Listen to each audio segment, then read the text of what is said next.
அனைவருக்கும் வணக்கம். நான் ஜோதிடர் தமிழரசன் பேசுகிறேன். இந்த சேனல் ஃபஸ்ட் டைம் பார்க்குறவங்கள நீங்கள் சப்ஸ்கிரைப் பண்ணிக்கோங்க, பெல் பட்டனை கிளிக் பண்ணிக்கோங்க, ஆளுங்கிற ஆப்ஷன் இருக்கும் செலக்ட் பண்ணிக்கோங்க.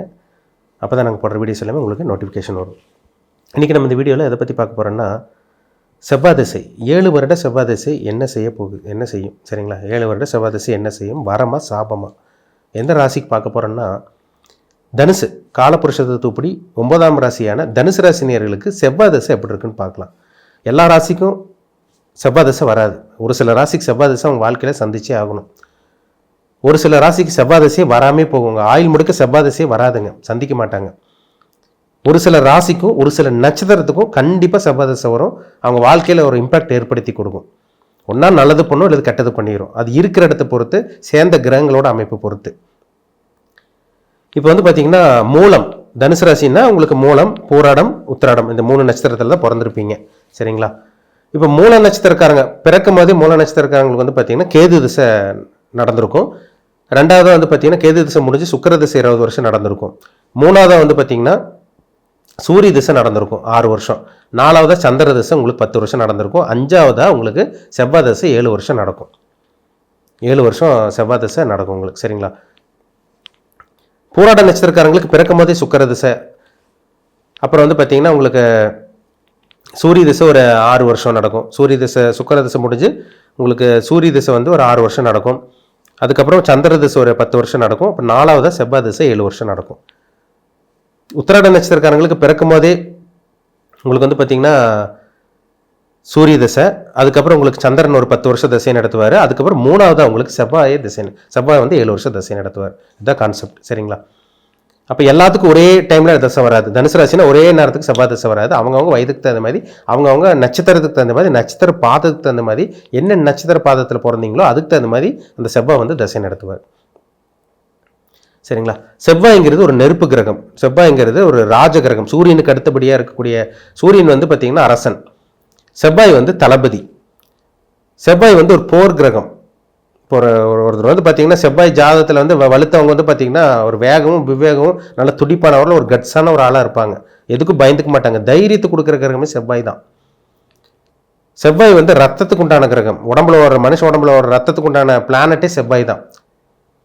ரத்தக்காரகன் சொல்லுவாங்க. சகோதரக்காரகன் அதே தான் சரிங்களா? இளைய சகோதரன் அந்த ஜாதகத்தில் சகோதர அமைப்பு இப்படி இருக்கும். ரத்த சொந்த பந்தங்களோட அவங்களுக்கு பகை ஏற்படுமா ஏற்படாதா, இது செவ்வாயை வச்சு நம்ம சொல்லிடலாம். செவ்வாய் சனியோட காம்பினேஷனில் இருக்கக்கூடாது. செவ்வாய் சனி காம்பினேஷன் ரத்த உறவினர்களோட ஏதோ ஒரு காலகட்டங்களில் அவங்களுக்கு பகை ஏற்பட்டுரும். செவ்வாய் ராகுட சேர்ந்தவங்களுக்கு அதே மாதிரி தான். ரத்த உறவினர்களால் பகை, அவங்க சித்தப்பாக்க அவங்களுக்கு ஆகாமல் இருக்கும். ரத்த சொந்தங்களோட பகை ஏற்படுறது, அவங்களுக்கு அடிக்கடி சண்டை விரோதம் இதெல்லாமே வரும். செவ்வாய் ராகு செவ்வாய் சனி காம்பினேஷன் இருக்கவங்களுக்கெல்லாம். அதே மாதிரி செவ்வாய் ராகு செவ்வாய் சனி இருக்கவங்களுக்கெல்லாம் பாருங்கள். செவ்வாய் கேதுவும் அதே மாதிரி தான். செவ்வாய் கேது, செவ்வாய் ராகு, செவ்வாய் சனி இந்த காம்பினேஷன் இருக்கவங்க அடிக்கடி பல்லில் பிரச்சனை, ரத்தத்தில் அடிக்கடி இன்ஃபெக்ஷன் ஆகுறது, பல்லில் ரூட் கேனல் பண்ணுறது, கிளிப்பு போடுறது, இந்த மாதிரி விஷயங்கள்லாம் பார்த்திங்கன்னா இந்த செவ்வாய் சனி காம்பினேஷன் கொடுக்கும். சொந்தக்காரங்களோட அந்த சொந்தக்காரங்களோட அப்பா சொந்தமோ இல்லை அம்மா சொந்தமோ ரத்த உறவினர்களோட பகை ஏற்பட்டுகிட்டே இருக்கும். இதெல்லாமே இந்த செவ்வாய் சனி, செவ்வாய் ராகு, செவ்வாய் கேது காம்பினேஷன் தான். இந்த அமைப்பு இருக்கக்கூடாதுங்க. பகை கிரகங்களோட செவ்வாய் சேரக்கூடாது. சேர்ந்தாலே பஞ்சாயத்து தான், பிரச்சனை தான். இப்போ நீங்கள் எந்த லக்னம் பார்த்தீங்கன்னா செவ்வாய்க்கு எந்த லக்னத்துக்கு ஒரு உகந்த லக்னம் செவ்வாய் திசை வேலை செய்யும். மேஷ லக்னத்துக்கு செவ்வாய் திசை அருமையாக இருக்கும். ஏன்னா அவர் லக்னாதிபதியே வேலை செய்வார். அவர் 8ஆம் இடத்துல இருக்கக்கூடாது. லக்னத்தில் இருந்தால் உங்களுக்கு நல்லது தான். 8ஆம் இடத்துல இருந்தால் தேவையில்லாத பிரச்சனைகள், விபத்துகள், அடிக்கடி வெட்டுக்காயம், அறுவை சிகிச்சை, உடம்புல தையல் போடுறது, ஹாஸ்பிட்டலில் அட்மிஷன் ஆகுறது, அது அந்த உடம்புலேருந்து ரத்தம் வெளியே போகணுன்னாலே அவங்களுக்கு செவ்வாய் திசை நடக்கும். பாவகிரக சம்மந்தப்பட்டு இல்லை மறைவிஸ்தானத்திலிருந்து செவ்வாய் ஒரு கொடூரமான ஒரு அமைப்பில் இருப்பார்.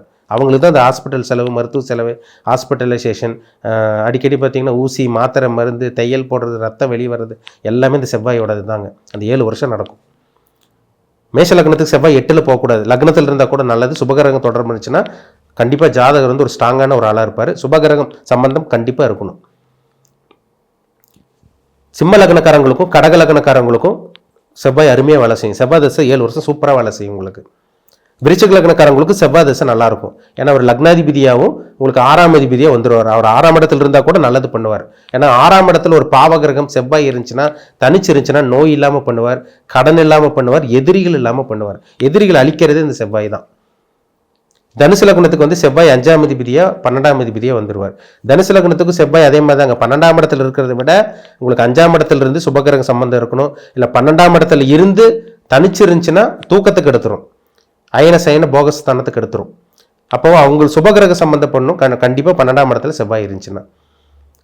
மேக்ஸிமம் உங்களுக்கு செவ்வாய் வந்து 12ஆம் இடத்துல இருந்து உங்களுக்கு தனுசு லக்னத்துக்கு இருந்து சுபகிரக சம்மந்தப்பட்டவங்களுக்கெல்லாம் பார்த்தீங்கன்னா ஒரு நல்ல ஒரு திசையாக தான் இருக்குது. ஆனால் பாவி கூட சேரக்கூடாது. சனியோடைய செவ்வாய் வந்து 12ஆம் இடத்துல சேரக்கூடாது, தூக்கத்துக்கு எடுத்துரும், சரியான நேரத்துக்கு சாப்பாட முடியாது, நேரம் கட்ட நேரத்துக்கு சாப்பிட்ற மாதிரி வரும், நிம்மதியான தூக்கமே இருக்காது, ஆழ்ந்த உறக்கமே இருக்காது. பொதுவாக 12ல் செவ்வாய் இருக்கவங்க பாருங்கள் அடிக்கடி தூக்கத்தில் டிஸ்டர்ப் ஆவாங்க, கண்டிப்பாக இருக்கும் உங்களுக்கு. மகர கும்பலக்னக்காரங்களுக்கு செவ்வாய் ஒரு சுமாரான ஒரு திசையாக தான் இருக்கும். அது இருக்கிற இடத்துக்கு தகுந்த மாதிரி பலன்களை ஏற்படுத்தி கொடுக்கும். மீன லக்னக்காரங்களுக்கு செவ்வாய் திசை அருமையாக இருக்கும். 2ஆம் அதிபதியாக 7ஆம் அதிபதியாக வேலை செய்வார்.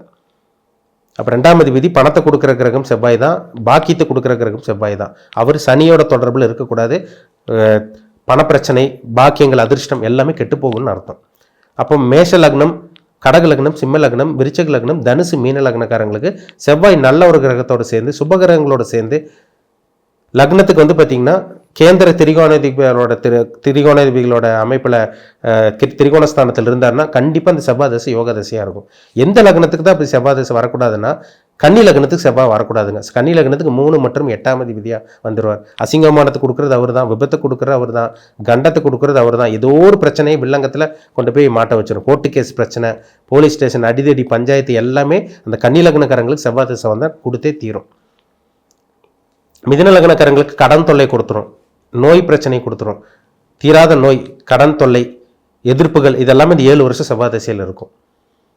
ஏன்னா அவர் 6ஆம் அதிபதியே செயல்பட்டுருவார். அவர் 11ஆம் இடத்துல இருந்தால் கூட உங்களுக்கு நல்ல விஷயங்கள் கொடுப்பார். அது 6ஆம் இடத்தோட தொடர்பில் இருந்துட்டாருன்னா கண்டிப்பாக கெடுபலங்கள் தான் அங்கே இருக்கும் அந்த செவ்வாய் திசையில்.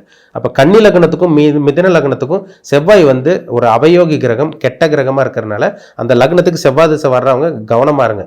அந்த டைமில் தொழில் பண்ணக்கூடாது, வேலையை மாற்றிடக்கூடாது. ஃப்ரெண்ட்ஷிப் வருவாங்க, அவங்களாலே கெட்ட பேர் வரும். கடன் வாங்கினா பெரிய கடனில் போய் லாக்காக வைப்பாங்க. இதெல்லாமே வந்து பார்த்திங்கன்னா அந்த செவ்வாய் திசையில் நடக்கும்.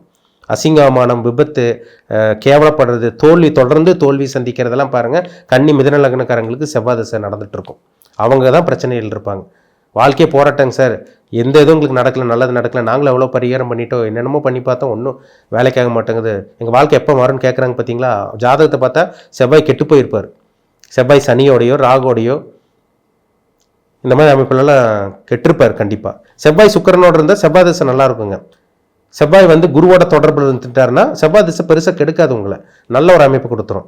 ஆனால் பொதுவாகவே கன்னி லக்னத்துக்கும் மிதுன லக்னத்துக்கும் செவ்வாய் அவயோகி கிரகமாக வரனால நெகட்டிவான விஷயங்களை தான் கன்னி மிதுன லக்னக்காரங்களுக்கும் நிச்சயமாக அந்த செவ்வாய் திசை கொடுக்குங்கிறதுல டவுட்டே கிடையாது. கன்னி லக்னக்காரங்க மிதுன லக்னக்காரங்க மட்டும் செவ்வாய் திசை நடக்கும்போது எச்சரிக்கையே கவனமாக இருங்க, சரிங்களா. மற்ற லக்னக்காரங்களுக்கு கூட செவ்வாய் திசை வந்து சுபகிரகங்களோட தொடர்பு பார்வை இருந்துச்சுன்னா ஓரளவுக்கு நல்லது பண்ணிட்டு தான் போகும். பொதுவாகவே மேஷ லக்னம், கடகம், சிம்மம், விருச்சிகம், தனுசு, மீனம் இந்த லக்னத்துக்கு கண்டிப்பாக செவ்வாய் திசை ஒரு நல்ல ஒரு திசையாக இருக்கும். ஆனால் அவர் வந்து பாவகிரகத்தோட சனியோடைய ராகுடைய சேராமல் இருக்கிற வரைக்கும் நல்லது. சேர்ந்துட்டாருன்னா அவரால் யோகத்தை செய்ய முடியாமல் போயிடும். அவ்வளோதான் டிஃப்ரென்ஸ், சரிங்களா. உங்கள் பிறப்பு ஜாதகத்தில் செவ்வாய் எப்படி இருக்காரு, உங்களுக்கு சாதகமாக பாதகமாக, உங்கள் வயசு என்ன, நீங்கள் என்ன நட்சத்திரம், தனுசு ராசி நீங்கள் என்ன நட்சத்திரத்தில் பிறந்திருக்கீங்க, இப்போ உங்கள் ஏஜ் எப்படி, ஏஜ் என்ன பிளானட்டோட இம்பேக்டில் இருக்கீங்க, இதெல்லாமே உங்கள் பிறப்பு ஜாதகத்தை பார்த்து தெரிஞ்சுக்குங்க. மீண்டும் அடுத்த பதிவில் சந்திக்கும் வரை உங்களிடமிருந்து விடைபெறுவது உங்கள் ஜோதிடர் தமிழரசன். இந்த சேனல் பிடிச்சிருந்தா உங்கள் நண்பர் உறவினருக்கும் ஷேர் பண்ணுங்கள், லைக் பண்ணுங்கள், சப்ஸ்கிரைப் பண்ணுங்கள், பெல் பட்டனை கிளிக் பண்ணிக்கோங்க, ஆளுங்கிற ஆப்ஷன் இருக்கும் அதையும் செலக்ட் பண்ணிக்கோங்க. அப்போ தான் நாங்கள் போடுற பதிவுகள் எல்லாமே உங்களுக்கு நோட்டிஃபிகேஷன் வரும், சரிங்களா. நன்றி, வணக்கம்.